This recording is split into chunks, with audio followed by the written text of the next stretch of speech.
اب یہ آ کر کے اپنوں سے، اس کے جو عزیز تھے، جو اقربا تھے، ان سے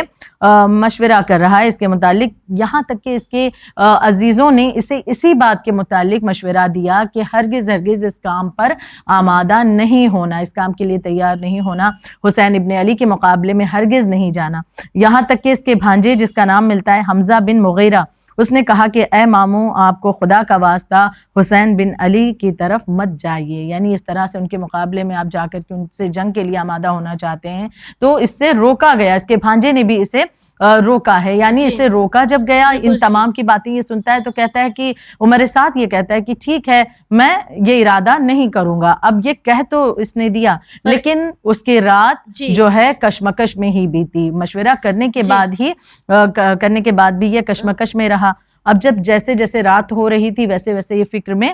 ڈوب رہا تھا، اور خود سے ہی کہنے لگا کہ اگر میں حسین کی طرف نہیں جاتا ہوں تو ملک رے بھی میرے ہاتھ سے چلا جائے گا، اگر میں حسین کی طرف جاتا ہوں، ان کی طرف جانا یعنی ان کے ساتھ دینے کے لیے نہیں بلکہ ان کے مخالف بن کر کے یہ جا رہا ہے، یعنی کہ ابن زیاد کی بات کو مان کر کے اگر حسین سے جنگ کے لیے میں آمادہ ہوتا ہوں تب تو ملک رے مجھے مل ہی جائے گا، لیکن اگر میں ایسا نہیں کرتا ہوں تو ملک رے بھی میرے ہاتھ سے چلا جائے گا۔ اب اس نے اپنے آپ کو ہی تسلی دینے کے لیے اپنے آپ سے یہ جملہ کہا، جو بعض اوقات گناہ کرتے وقت انسان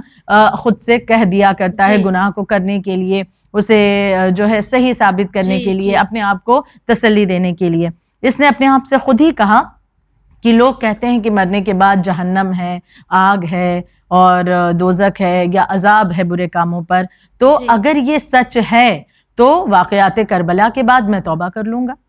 واقعات کربلا کے بعد میں توبہ کر لوں گا، اور خدا تو توبہ کرنے والوں کو معاف کر دیتا ہے۔ یہ اس کی سوچ ہے، اور پھر یہ اپنے آپ سے ہی کہہ رہا ہے کہ اگر اس میں سچائی ہے کہ مرنے کے بعد یہ تمام چیزیں تو میں توبہ کر لوں گا، اور اگر کہیں اس میں سچائی نہیں ہوئی تو میں دنیا کا فائدہ کیوں جانے دوں، پھر میں ملک رے اپنے ہاتھ سے کیوں جانے دوں۔ یعنی اس طرح سے یہ لالچ میں ایک مرتبہ اٹھ کر کے، اور پھر اس نے فیصلہ کر لیا کہ مجھے کیا کرنا ہے، یعنی کہ یہ آمادہ ہو گیا کہ مجھے لشکر لے کر کے ابن زیاد کے حکم کے مطابق کربلا مولا حسین سے جنگ کرنے کے لیے اپنے آپ کو آمادہ کرنا ہے۔ اور پھر تاریخ میں ملتا ہے کہ 3000 یا 4000 کا لشکر لے کر یہ 3 محرم کو کربلا پہنچ گیا تھا۔ جی سسٹر، یہ پہلے سوال میں ہی ہم دیکھتے ہیں کہ اگر ہم آج کی دنیا پر بھی نظر ڈالیں تو ہمیں یہ سمجھ میں آتا ہے کہ ہمارے سامنے بھی پوری زندگی میں کئی بار ایسی چوائسز ہوتی ہے کہ ہمیں پتا ہوتا ہے کہ ہم غلط کر رہے ہیں، لیکن جس طرح یہاں ہم دیکھتے ہیں کہ عمر سعد یہ سوچتا ہے کہ میں توبہ کر لوں گا، اکثر ہم بھی یہی سوچ کر گناہ کر لیتے ہیں، بہلا دیتے ہیں کہ اللہ تو معاف کرنے والا ہے۔ تو اس سے پہلے ہم آگے بڑھیں، میں آپ سے یہ جاننا چاہوں گی کہ جو گناہ ہم جان کر کرتے ہیں کہ گناہ ہے، لیکن ارادہ یہ رکھتے ہیں کہ گناہ کرنے کے بعد اللہ ہمیں معاف کر دے گا، یہ کس حد تک صحیح ہے، اور کیا اللہ ایسے گناہوں کو معاف کرتا ہے؟ دیکھیے، خدا وند عالم بے شک توبہ قبول کرنے والا ہے اور بخشنے والا ہے، مہربان ہے، لیکن اگر ہم یہ سوچ کر کے گناہ کو انجام دے رہے ہیں کہ ٹھیک ہے خدا تو معاف کرنے والا ہے لہٰذا اس گناہ کو انجام دے دیں اور اس کے بعد پھر سے ہم خدا کی بارگاہ میں توبہ کر لیں گے۔ دیکھیے، اصل میں توبہ کے معنی کیا ہوتے ہیں کہ ارادہ یہ پختہ کر لینا کہ اس گناہ کو ہم دوبارہ انجام نہیں دیں گے، لیکن پھر بھی یہاں رک کر کہنا چاہوں گی کہ بعض گناہ، جیسے انسان کے چھوٹے موٹے گناہ ہیں جس کا تعلق اس سے ہے، وہ خدا کی بارگاہ میں توبہ کرتا ہے تو معاف کیا جاتا ہے۔ دیکھیں، غیبت کی ایک مثال لے لیں، اگر ہم نے کسی کی غیبت کی اور خدا سے ہم معافی مانگنے جائیں تو ہمیں یہ بھی روایتوں میں ملتا ہے کہ وہ پروردگار عالم کا حکم ہے کہ جس کی ہم نے غیبت کی ہے جب تک وہ معاف نہ کر دے تب تک کہ پروردگار عالم بھی معاف کرنے والا نہیں ہے۔ کسی کا حق ہم نے مار لیا اور پھر ہم سوچیں کہ اب خدا سے جا کر کے معافی مانگیں کہ پروردگار عالم تو ہمیں معاف کر دے، تیری بارگاہ میں توبہ کرتے ہیں، تو وہ خدا ہمیں حکم دیتا ہے کہ پہلے اس حق کو اس کے حقدار تک کے پہنچاؤ، کیونکہ یہ ضروری ہے، پھر خدا بند عالم معاف کرے گا۔ تو بہت سے گناہ ایسے ہیں کہ جس کی معافی ڈائریکٹ خدا بند عالم نہیں دیتا ہے، اس کے لیے بھی جو شرائط کو ہمیں پورا کرنا ہے پھر جا کر کے۔ اور پھر یہاں بات آل رسول کی آ رہی ہے، سب سے الگ معاملہ بالکل، کہ اگر کوئی انسان کسی نبی کے قتل پر آمادہ ہو، کسی ائمہ طاہرین علیہ السلام کے قتل پر آمادہ ہو اور اس کے بعد یہ کہے کہ اس گناہ کے کرنے کے بعد ہم معافی مانگ لیں گے جی تو یہ تو اپنے آپ میں سب سے بڑا ایسا گناہ ہے کہ جس کی کہیں پر کوئی معافی نہیں ہے، کہیں پر کوئی توبہ نہیں ہے اس کے حوالے سے قبول خدا کی بارگاہ میں، کہ نبی کو یا نبی زادے کو، فرزند رسول کو، نواسہ رسول کو قتل کرنے کے لیے انسان آمادہ ہو جائے اور پھر بعد میں کہے کہ اسی خدا سے ہم معافی مانگ لیں گے، کہ جس کے دین کو بچانے کے لیے مولا حسین نے اپنے آپ کو، اپنے پیاروں کو، اپنے عزیزوں کو، سب کو قربان کر دیا اور اپنے آپ کو جلا کر کے ایک ایسا چراغ روشن کیا جس نے اس دین کو پوری طرح سے روشن کر دیا. یعنی یزیدیت کے اس سیلاب میں، طاغوتیت کے اندھیرے میں مولا حسین چراغ ہدایت بن کر کے اپنے آپ کو جلا رہے ہیں تاکہ یہ دین زندہ رہے. تو یہ کیسے ممکن ہے کہ انہی کے قتل کرنے والا بعد میں یہ کہے معاف کر دے کہ ہم توبہ کریں اور خدا ہمیں معاف کر دے؟ یہ ہرگز ممکن نہیں ہے. جی بالکل ٹھیک. سسٹر اگر اسی گفتگو کو آگے لے جائیں تو اب یہ جاننا چاہیں گے کہ جس طرح اب عمر سعد کو رہ کے بجائے کربلا جانا ہے، تو اب یہ لالچ میں ڈوبا ہوا گمراہ جب کربلا پہنچتا ہے اور یہ جانتا ہے کہ امام حسین علیہ السلام کی وجہ سے یہ رہ نہیں جا پایا، تو اب اس نے امام کے ساتھ کیا سلوک کیا؟ بے شک اب جب یہاں پر تاریخ اس طرح سے پلٹ رہی ہے کہ اسے اب یہ سمجھ میں آ رہا ہے کہ مجھے رے کی حکومت کربلا کے ذریعے سے ملے گی، تو یہ اس پر بھی تیار ہو گیا ہے. یعنی مولا حسین کو قتل کرنے کے لیے بھی یہ لشکر لے کر کے آمادہ ہو رہا ہے. لالچ ہے دولت کی، پوزیشن کی، پاور کی لالچ ہے کہ ہم بنے رہیں، بھلے اس کے مقابلے میں یہ کچھ کسی بھی جی. یقیناً اس طرح کی سوچ آج بھی انسانوں میں پائی جاتی ہے. تو لہٰذا یہ شخص ایک مرتبہ روانہ ہو رہا ہے اور 3 محرم کی تاریخ، جیسا کہ ہم نے ذکر کیا، 3000 یا 4000 روایت میں ملتا ہے کہ یہ لشکر لے کر کے 4000 کا لشکر لے کر کے یہ وارد کرب و بلا ہوتا ہے. اب یہاں آنے کے بعد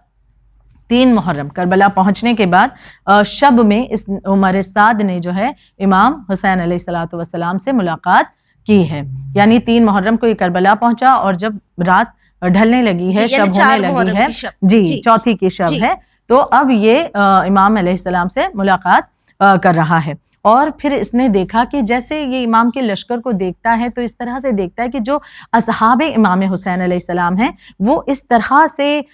پہرا دے رہے ہیں مولا حسین کے خیمے کا یا جو بھی وہاں موجود تھے، کہ جیسے نظر آتا ہے کہ لوگ کعبے کا طواف کس طرح سے کرتے ہیں، اس طرح سے یہ اصحاب امام حسین علیہ السلام مولا حسین کے خیمے کا پہرا دے رہے ہیں. یہ منظر بھی اپنے آپ میں بالکل مختلف نظر آ رہا تھا. ظاہر سی بات ہے یہ اصحاب باوفا تھے کہ جن کی تعریف میں خود مولا حسین نے کہا جیسے اصحاب مجھے ملے ویسے کسی کو نہیں ملے. تو بے شک یہ منظر یہ دیکھ رہا ہے. اس کے بعد اس نے امام حسین علیہ الصلوۃ والسلام سے ملاقات کرنی چاہیے. امام بھی اپنی طرف سے 2 لوگوں کو ساتھ لے گئے اور پھر گفتگو شروع ہوتی ہے. یہ عمر سعد امام سے کہتا ہے کہ آپ یہاں کیوں آئے؟ آپ کے نزدیک مکہ مدینہ یہ زیادہ بہتر تھے، تو آپ وہاں اس جگہ کو چھوڑ کر کے یہاں کیوں آئے ہیں؟ اب امام سبب بیان کر رہے ہیں، ریزن بیان کر رہے ہیں کہ میں یہاں کیوں آیا ہوں. امام نے جو کوفے والوں کے خط تھے ان کا ذکر کیا کہ یہ خطوط مجھے بھیجے گئے، یہاں تک کہ امام نے وہ خطوط دکھائے بھی، وہ لیٹرز امام نے جی بالکل ثبوت کے طور پر یہ بات بالکل واضح ہو جاتی. امام نے ان خطوط کو دکھایا بھی ہے کہ کوفیوں نے مجھے خط لکھ کر کے بلایا تھا، اس لیے میں یہاں پر آیا ہوں. اب عمر سعد کہتا ہے کہ آپ نے کوفیوں پر کیسے یقین کر لیا اور اب آپ کے پاس کیا راستہ ہے؟ مصیبت میں آپ انہی کی وجہ سے جو ہے یہاں پر مبتلا ہیں، اب کیا کوئی اور صورت بہتر جو ہو اسے اختیار کریں آپ. یعنی اس کا اشارہ بیعت یزید کی طرف ہو رہا ہے کہ یعنی یہ بات میں یہ بات امام کے سامنے رکھنا چاہ رہا ہے کہ جب کوفیوں نے ساتھ چھوڑ دیا ہے اور آپ یہاں مشکل میں ہیں تو آپ کے لیے آسان ایک راستہ ہے کہ آپ بیعت یزید کر لیں. یہ باتوں باتوں میں اس طرح سے اس بات کو رکھنا چاہتا ہے، لیکن امام نے پھر اپنی بات کو بھی اس کے سامنے رکھا اور حجت کو تمام کیا ہے. امام فرماتے ہیں کہ تو ہمیں مدینہ یا مکہ یا کسی اور جگہ جانے دے. یعنی کہ امام نے اس بات کو بھی ظاہر کر دیا کہ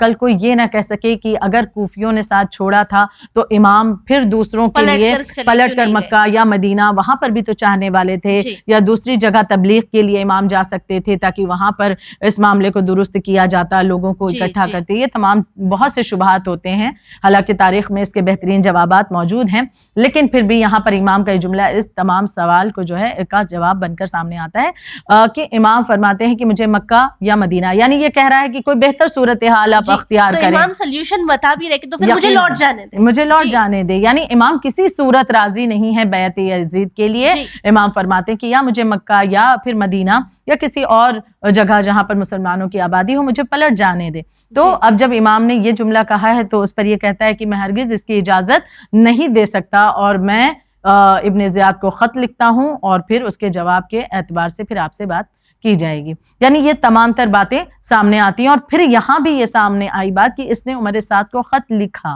اور یہ تمام باتیں جو امام سے اس کی ہوئی تھی، ابن زیاد کو اس نے خط لکھا عمر سعد نے، اور اس نے جو گفتگو اس کی امام کے ساتھ ہوئی تھی اس کا ذکر کیا کہ امام کا یہ کہنا ہے کہ اگر کوفیوں نے ساتھ نہیں دیا ہے تو اب مجھے پلٹ جانے دو مکہ مدینہ وغیرہ. تو اب یہ ابن زیاد ملعون لعنت اللہ علیہ یہ خط کا جواب لکھتا ہے کہ ہرگز اب حسین کو پلٹنے نہیں دینا ہے، ان کے لیے کوئی راستہ نہیں ہے، اور حسین سے کہو کہ یا تو بیعت یزید کریں یا پھر قتل کے لیے آمادہ ہو جائیں. یعنی بار بار ہم دیکھ رہے ہیں بیعت کا تقاضا کیا جا رہا تھا، لیکن امام کی شخصیت کو عالم انسانیت کا سلام ہو کہ امام اس باطل کے سامنے کبھی بھی جھکنے کے لیے آمادہ نہیں ہے، آپ بیعت کا انکار ہی کرتے رہیں. جی بالکل ٹھیک. ہم دیکھ سکتے ہیں، اور ہمارے لیے ایک بہترین مثال بھی ہے سسٹر، جو ہمیں یہ یاد دلاتی ہے کہ ہمیں سچائی کے ساتھ کس طرح کھڑے ہونا ہے اور ڈرنا نہیں ہے. اگر اب ہم رک کریں 3 محرم 61 ہجری کا، تو امام حسین علیہ السلام کی کون سی صفات ہمیں نظر آتی ہے جو ہم تمام کے لیے چراغ ہدایت بن کے سامنے آئی؟ جی خیر، ان تمام معاملات میں اور حالات میں اگر ہم غور کریں، واقعاً انسان اگر غور و فکر کرے تو وہ خود احساس کرے گا کہ بہت سی چیزیں اس کے لیے جو ہیں واضح ہو جاتی ہیں، اور بہت سے اس کے سوالات کا جواب اسے خود فکر کے ذریعے غور کرنے کے بنا پر مل جایا کرتا ہے. مثلاً اگر ہم یہی دیکھیں کہ جیسے ابھی ہم نے ذکر کیا اب تک کی جو ہم نے گفتگو کی ہے آج کے اس ایپیسوڈ میں، کہ عمر سعد کا ملک رے کے لیے ایسی لالچ کہ وہ خود سے یہ کہتا ہے کہ پتہ نہیں آخرت ہے بھی کہ نہیں، یعنی بالکل آخرت پر یقین اس کا نہیں ہے. ہمیں یہاں پر ہم امام حسین علیہ السلام کی شخصیت کی طرف آتے ہیں کہ آخرت پر کامل یقین، اس کا ایک اہم درس مولا حسین کی شخصیت سے ہمیں مل رہا ہے. کس انداز میں کہ دیکھیے امام حسین علیہ السلام نے امت کی فلاح کے لیے ایک قدم اٹھایا. آپ نے اپنا وطن چھوڑا، آپ مشکلات کو برداشت کرتے ہوئے یہاں تک کہ کربلا پہنچے ہیں. جنہوں نے بلایا تھا ان لوگوں نے ہی ساتھ چھوڑ دیا ہے، وہ بھی ساتھ پلٹ چکے ہیں، اور امام کا راستہ روکا گیا، کربلا لایا گیا، پھر یہاں پر بیعت کا تقاضا کیا جانا، امام کا بار بار انکار کرنا، یہ تمام تر باتیں. پھر عمر سعد کا 3 محرم کو اتنا بڑا لشکر لے کر کے 4000 کا تقریباً لشکر لے کر کے آنا، اور پھر سختیوں کا بار بار بڑھنا. لیکن ان تمام کے بیچ میں بھی امام آخرت پر پورا کامل یقین رکھ رہے ہیں. یعنی ہمارے ساتھ یہ معاملہ ہوتا ہے نا کہ ایک مشکل اگر آئی،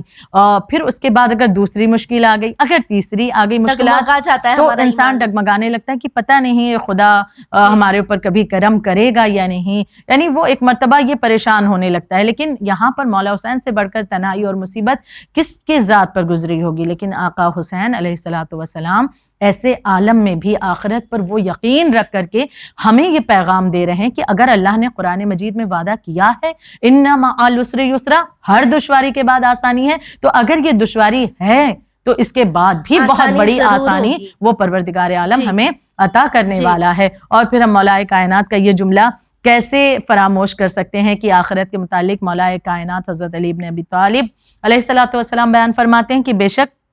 تم آخرت کے لیے پیدا کیے گئے ہو، اسی کے لیے عمل انجام دو. امام اور ان کا لشکر آخرت کے لیے کام کر رہا تھا، آخرت کے لیے ہر ایک عمل انجام دے رہا ہے. سختیوں کو برداشت کر رہے ہیں آقا اور ان کے چاہنے والے، لیکن آخرت ان کی نگاہ میں بالکل کلیئر ہے، بالکل واضح ہے کہ آخرت کا وجود ہے. اور دوسری طرف عمر سعد ہے جو لالچ میں اس طرح سے مبتلا ہے کہ وہ اس کی لالچ ایک رکاوٹ بن کر کے سامنے آ رہی ہے. آخرت پر اس کا یقین اتنا ڈاوا ڈول ہے کہ وہ خود سے کہہ رہا ہے کہ ہے یا نہیں، اگر ہے آخرت تو میں یہ تمام چیزوں کو انجام دینے کے بعد توبہ کروں گا، اور اگر نہیں ہے تو میں دنیا کا فائدہ کیوں جانے دوں. تو یہ تمام چیزیں ایک بہت بڑا پیغام آقا حسین کی شخصیت سے ہمیں مل رہا ہے کہ اگر یکے بعد دیگرے مصیبتوں کے بازار ہمارے لیے کھل جائیں، دربار ہمارے لیے لگ جائے کہ مصیبت ہی مصیبت ہمیں نظر آ رہی ہے، لیکن اس عالم میں بھی آخرت پر کامل یقین رکھنے والا کامیاب ہے اور آخرت سے اپنا عقیدہ ہٹانے والا جو ہے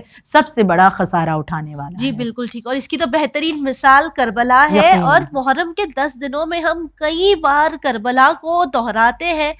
ہر بار مجلسوں میں اسی بات کا ذکر کیا جاتا ہے کہ کس طرح جب ہم اپنے آپ کو آخرت سے جوڑے رکھتے ہیں تو کامیاب ہی ہوتے ہیں۔ ہمارے آج کے ایپیسوڈ میں بھی ہم نے یہی دیکھا کہ دنیا کی لالچ، پاور کی لالچ انسان کو کس طرح لے ڈوبتی ہے۔ آج ہمارے جو بھی ویورز ہمارا پروگرام دیکھ رہے ہیں، آپ اپنے آپ سے سوال کریں، اپنے آپ کو پوچھیں کہ کیا کہیں ہماری زندگی میں کسی بھی چیز کی لالچ کی وجہ سے ہم ہماری آخرت سے تو ہاتھ نہیں دھو بیٹھیں گے؟ اور اگر ہم نے ایسا جانے انجانے میں کیا ہے تو محرم کے ہم کوشش کریں اپنے آپ کو بہتر بنانے کی، اور امام حسین علیہ السلام کے صدقے، امام حسین علیہ السلام کے وسیلے سے پروردگار عالم سے معافی مانگے، ہدایت مانگے کہ ان تک امام حسین علیہ السلام کو بہتر انسان بن کر زندہ رکھ سکیں۔ اسی امید کے ساتھ ہمیں دیجیے اجازت، پر بنے رہیے چینل ون کے ساتھ، پیغام انسانیت۔ شکریہ۔